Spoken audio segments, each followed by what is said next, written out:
เหนือมันต้นอยู่เขตเทิงบ้านมักเฟืองท่าไผ่บ้านเนาะลงไปขายมันอยู่ที่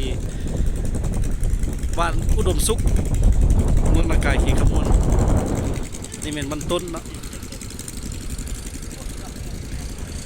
อันที่ว่าเว่เข้ามาด้านให้เกมด้านดีกว่าแทงเล็กแทงกดเช็คเบียด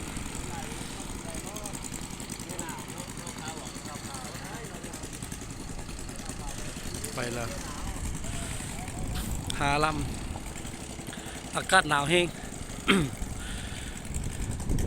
เธอไปห้องพูดเราจะได้ไปนอนพักอยู่พุ่นเนาะจะข้ามบ่ได้เพราะฟองแห้งมื้อเช้าฟองค่อยจะข้ามฝั่งไปขายบ้านใดสูงส่วนขนาดเลยทั้งหนาวราคามันเป็นนี่กับพื้นขนาดพี่น้องเลย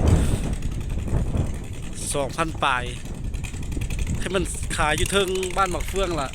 โล2,000ตะกี้โล1,800นี่เกี่ยกันขึ้นโล2,000แล้วผู้ซื้อไปขายต่อก็ได้กำไรอยู่ตัวละเป็นเศษ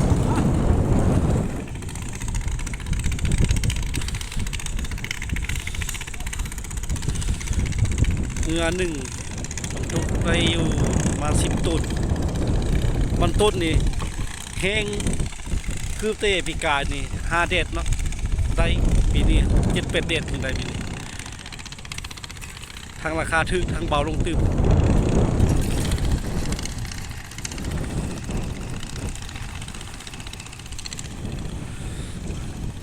อากาศเย็นหนาว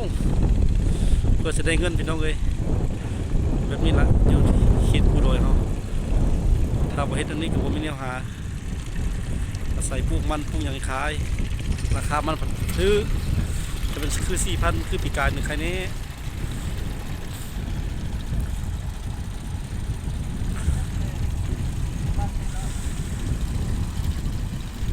คนเฮือ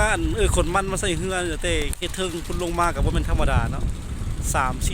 3-4 ตอนมาได้คนเอาเฮือน้อยคนมาใส่เพราะว่าเฮือใหญ่ใจไปอันนี้ก็ได้เอาออกอีกนี่จึงข้ามน้ำได้นี่ออกครึ่งหนึ่ง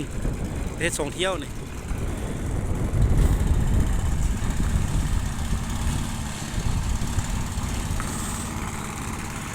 ราคามันปีที่ลึกหลายเอาไปเอามา โลพัน ปลาย 2,000อยู่เมืองนากายเขกม่วนอยู่ในตัวเมืองนี่จะเป็น2,800น้องเอ้ย2,800สูงสุดมันแหงเด้อถ้าซื้ออยู่เขตเทิงเลยล่ะโล2,000อันนี้ละบางคนก็กุ้นมันตัวเองไปขายบางคนก็ซื้อไปขายต่อ